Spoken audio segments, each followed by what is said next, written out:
Réflexion sur la perception du temps, lorsque le frémissement de plumes transforme l'immobilité en mouvement. 120 cubes de bois bercés par autant de plumes d'oie. 120 éléments qui symbolisent les 120 semaines nécessaires à l'aboutissement d'un projet de design. Nous sommes dans l'univers de Jean-François Dor.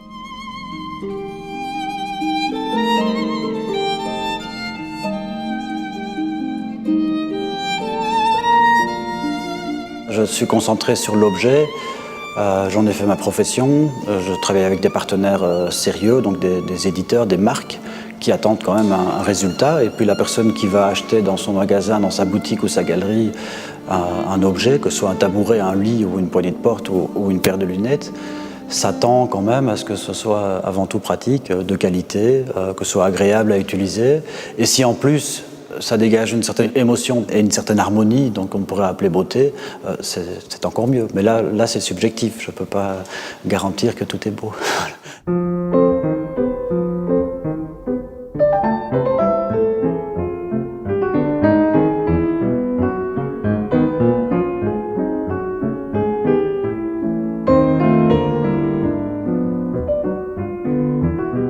Je ne commence jamais par le dessin, véritablement. Je commence par des mots, je commence par une réflexion. Et puisqu'on dit souvent dessiner l'objet, mais c'est surtout le penser, finalement. Je ne pars jamais de la feuille blanche, en fait. Ça peut pas. Je pars plutôt d'un ensemble d'éléments que je vais récolter, qui viennent du quotidien, qui viennent de divers, je dirais principalement de curiosité, d'observation. Je vais collecter un maximum de choses, je vais ramener tout ça dans mon bureau ou dans ma maison. Et ça forme un genre de grand chaos, un grand bazar, un grand brol. Et de ce bazar qui finalement est très organisé, donc il y a toujours, je pense, dans ma personnalité les deux facettes. Donc une partie très organisée, pragmatique, et puis l'autre partie un peu qui part dans l'imaginaire. Et l'un nourrit l'autre, l'un ne peut pas exister sans l'autre. Le dessin devient un support, devient un outil, mais avant tout on récolte et on associe, on décante. On peut dire que je fonctionne comme un grand décanteur, voilà. Comme un entonnoir, c'est ça, on peut dire, oui.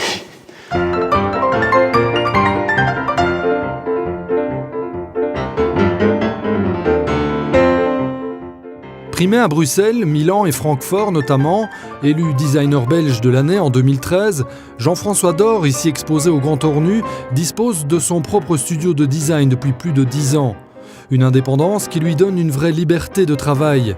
Avant cela, son diplôme de la Cambre en poche, il s'est forgé une expérience dans le travail d'équipe dans les secteurs du textile à New York ou du luminaire aux côtés de noms comme Martin van Zeveren et Hans de Pelsmaker.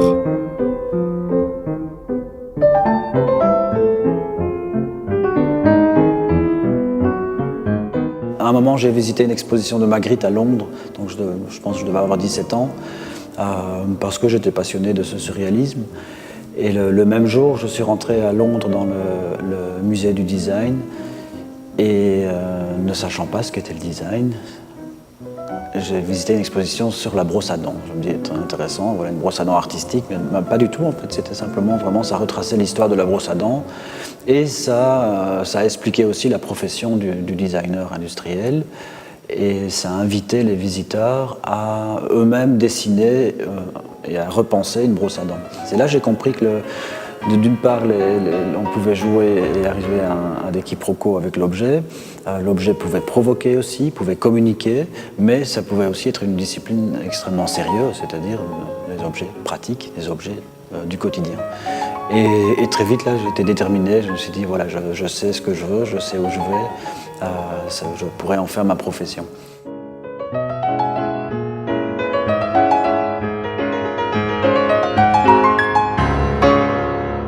Cette fascination pour le surréalisme n'a pas quitté Jean-François Dor.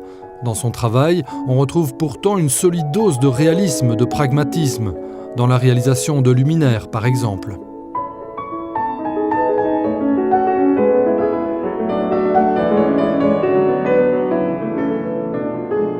Bien sûr, il y a le confort d'éclairage, bien sûr, il y a le confort ergonomique, lorsque la personne va installer ce luminaire, le confort ergonomique lorsqu'on doit changer la lampe. Donc quand on pense un objet, on se plie à essayer de résoudre un maximum de problèmes et de trouver un maximum d'astuces. Même si au final c'est très simple, notre boulot c'est peut-être de simplifier et de rendre la vie plus facile, même lors du montage de l'objet. Je pense que c'est un message qu'on doit faire passer lorsqu'on est dans cette discipline, pour ma part, pour mon bureau d'études, où le focus, la concentration est bien sur le design industriel. C'est très important d'aller au-delà juste du beau et du style. On parle surtout d'efficacité, de fonction, de résultat, d'une mission qu'un industriel nous confie. Pour ma part, je ne me considère pas comme un artiste. Il y a des sensibilités, des notions artistiques, bien sûr, ça fait partie d'un tout. Mais je pense qu'avant tout, on est entrepreneur, on est partenaire d'industriels, de marques. Et ensemble, on va vers un développement d'objets qui vont, in fine, se retrouver en magasin et, in fine, se retrouver, on l'espère, dans les mains des gens. Et donc, on ne pense pas du tout à cette approche artistique.